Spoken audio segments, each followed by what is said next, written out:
Up next, Venusaur, the final stage of this ice ghost evolution.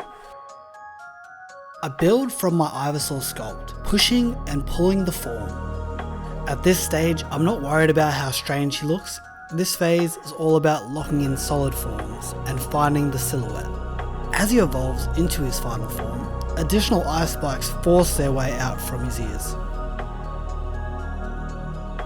Along his back, the frozen growths expand and sharpen, and at this stage, I'm simply roughing out how Venusaur would naturally evolve from Ivysaur, letting the transformation guide itself.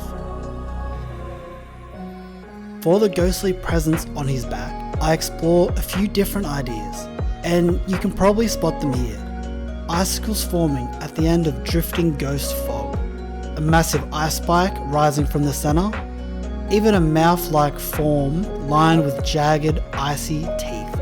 I wanted to test a few things to see what felt right. But in the end, I returned to the large ghostly hands emerging from his back. I experimented with this concept on Ivysaur, but it didn't quite fit. But on Venusaur, it feels right, like the spirit has finally found the strength to break through.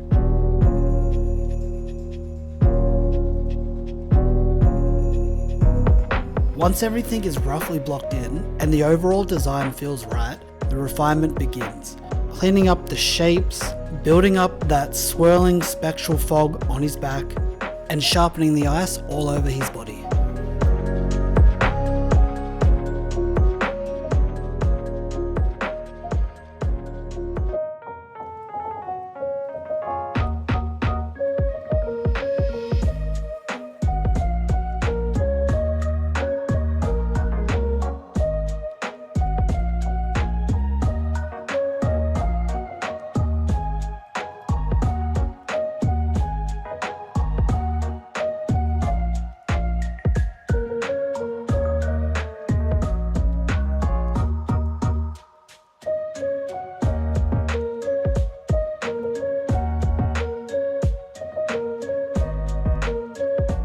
With the sculpt finished, all that's left is to lock in a menacing pose.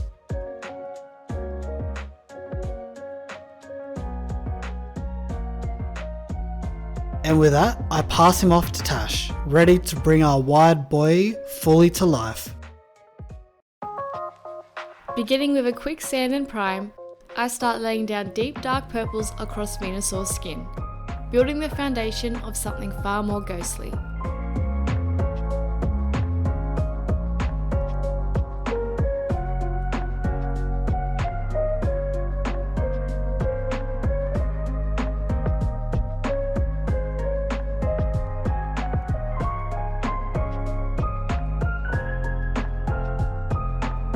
With a dry brush, I tease out subtle highlights, giving him that spectral presence, like he's no longer fully anchored to the physical world.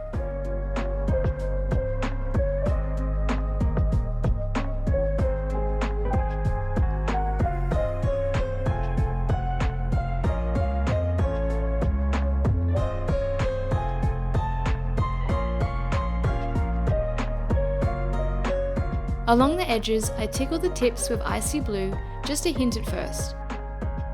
Then blend in a touch of purple to keep the ghostly tone consistent.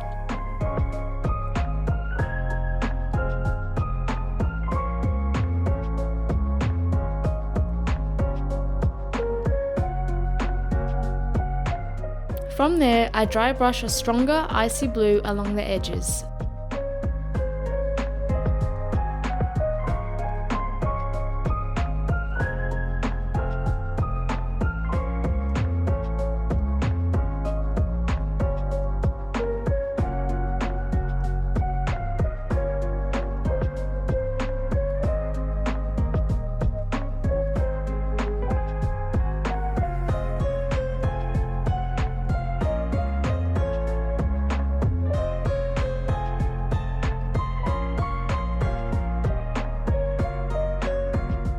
Followed by crisp white highlights, letting the ice really pop against the darkness.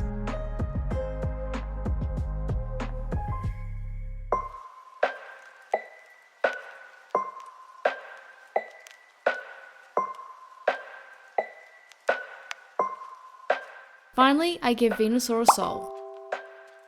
Then it's onto his tippy toes, adding a layer of frost and finishing things off with a clean little manicure.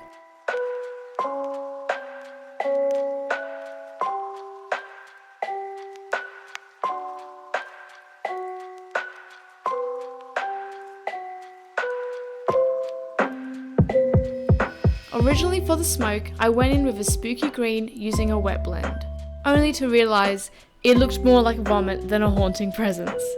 So back to black. I repaint the smoke entirely, then bring in the airbrush, layering purples beneath the darkness, as if there's a ghostly source lurking just below the surface. And suddenly it clicks. The ghostly hands aren't emerging from a pile of mistakes, they're clawing their way out of a spectral abyss. Much, much better.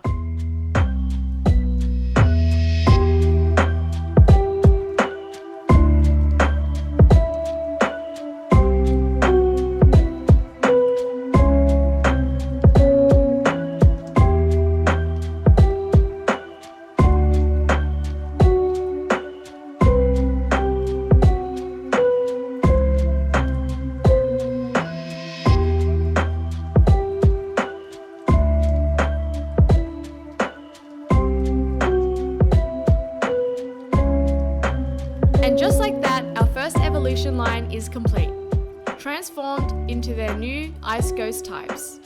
Stay tuned for our next Pokemon in the series, Charmander.